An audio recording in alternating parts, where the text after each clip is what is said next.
ഇബ്രാഹിം നബി അലൈഹി സ്വലാത്തു വസ്സലാം അദ്ദേഹത്തിന്റെ എത്രാമത്തെ വയസ്സിൽ 86-ാമത്തെ വയസ്സിലെ കുട്ടി കിട്ടണേ. നിങ്ങൾ അറിയോ, ആ ആയത്തുകളൊക്കെ ഒന്ന് എടുത്ത് വായിച്ചാൽ നമ്മളിങ്ങനെ അത്ഭുതപ്പെട്ടു. മലക്കുകൾ മനുഷ്യന്റെ രൂപത്തിൽ വന്നിട്ട് ഇബ്രാഹിം നബിന്റെ വീട്ടിൽ വന്നിട്ട് പറയണം, നിങ്ങളെ പെണ്ണുങ്ങൾ പ്രസവിക്കാൻ നിൽക്കുകയാണ്. ഒരു വയസ്സായ അമ്മാന്റെ അടുത്ത് വന്നിട്ട് നിങ്ങൾ പ്രസവിക്കും എന്ന് പറഞ്ഞാൽ എങ്ങനെ ഉണ്ടാവും? അപ്പോഴാണ് ഇബ്രാഹിം നബിന്റെ വീട്ടിൽ നിന്ന് ഭാര്യ ഇങ്ങനെ മുഖത്ത് ഫസൊക്കത്ത് വജഹാന്നാണ്, മുഖത്ത് അന്താളിച്ച് കൈവച്ച് പറയാ, പടച്ചോരെ ഞാൻ പ്രസവിക്കാൻ. അപ്പൊ മലക്ക് ചോദിക്കുകയാണ്, അള്ളാന്റെ കാര്യത്തിൽ എനിക്ക് സംശയമോ? അല്ല എന്തും നടത്തുന്ന. അതുകൊണ്ട് നമ്മൾ ലോക്കാവൂല.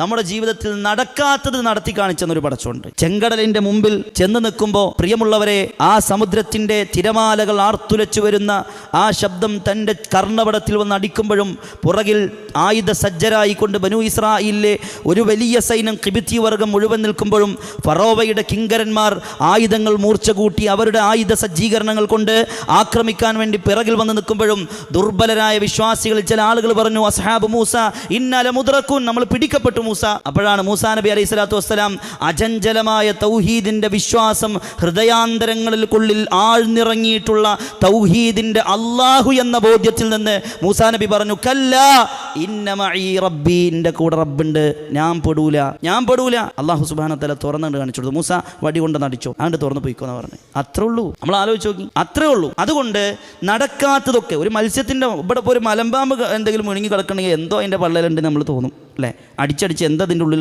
നോക്കാം. പക്ഷേ ഒരു കിണറ്റിൻ്റെ ഉള്ളിൽ പാമ്പ് കിടന്നിട്ട് അതിൻ്റെ ഉള്ളിൽ എന്തെങ്കിലും മുഴുങ്ങി കിടക്കണമെങ്കിൽ നമുക്കറിയോ? എന്നാൽ കടലിൻ്റെ ഉള്ളിൽ മത്സ്യത്തിൻ്റെ വയറ്റിൽപ്പെട്ട യൂനുസ് നബി രക്ഷപ്പെട്ടിട്ടുണ്ടെങ്കിൽ പ്രിയമുള്ളവരെ നമ്മൾ രക്ഷപ്പെടാതിരിക്കുമോ? ഇതെന്തേ നമ്മൾ മനസ്സിലാക്കാത്തത്? ഈ ഖുർആനിൽ ഇത്ര കൃത്യമായി അള്ളാഹു പറഞ്ഞിട്ട് സക്കരിയ നബി അലൈഹി സ്വലാം അള്ളാഹു പറയണം, അല്ലാ അല്ലേ, എൻ്റെ ശരീരം കൊണ്ട് ഇനിയൊരു പുരുഷൻ എന്ന നിലയ്ക്ക് എനിക്ക് ശാരീരികമായൊരു കുട്ടിയുമായി ബന്ധപ്പെട്ട കാര്യങ്ങൾക്ക് കഴിയില്ല. അതുകൊണ്ടാണ് പറഞ്ഞത്, വഹനൽ മിന്നി വശ്തഅല റഅസു ശൈബ വലം അകും ബിദുആ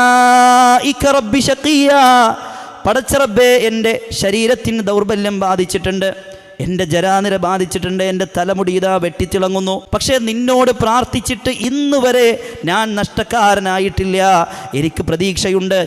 അതുകൊണ്ട് ഫഹബ്ലി മിൻ ലദുൻക വലിയ, അല്ലാഹ് എൻ്റെ ഭാഗത്തുനിന്ന് എനിക്കൊരു കുട്ടിനെ തരണം. അപ്പം എന്താ പറഞ്ഞത്? ഫസ്തജബ്നാ ലഹു, അല്ലാഹു സുബ്ഹാനഹു വ തആല അദ്ദേഹത്തിന് ഉത്തരം കൊടുത്തു. അല്ലാഹു സുബ്ഹാനഹു വ തആല യഹിയ എന്ന് പേരിട്ടിട്ട് ഒരു പ്രവാചകരെ അല്ലാഹു സുബ്ഹാനഹു വ തആല യഹിയ സക്കരിയ നബിക്ക് കൊടുക്കുകയാണ്. അതുകൊണ്ട് പ്രിയമുള്ള സുഹൃത്തേ, ജീവിതത്തിൽ രോഗമുണ്ടോ, ജീവിതത്തിൽ വിഷമങ്ങളുണ്ടോ, ജീവിതത്തിൽ സാമ്പത്തിക ബുദ്ധിമുട്ടുകളുണ്ടോ, സാമൂഹിക പ്രശ്നങ്ങളുണ്ടോ, ശാരീരിക അസ്വസ്ഥതകളുണ്ടോ, എല്ലാവിധ പ്രശ്നങ്ങളെയും പരിഹരിക്കാൻ നിങ്ങൾ അള്ളാഹുവിൻ്റെ മുമ്പിലൊന്ന് കുമ്പിടുക, റഹ്മാനായ റബ്ബിൻ്റെ മുമ്പിലൊന്ന് സാഷ്ടാംഗം ചെയ്തുകൊണ്ട് റബ്ബിനോട് കണ്ണുനീർ ചാലിച്ചുകൊണ്ട് പറയാൻ നമുക്ക് പറ്റിയാൽ അല്ലാഹു സുബ്ഹാനഹു വ തആല പരിഹരിച്ചു തരും.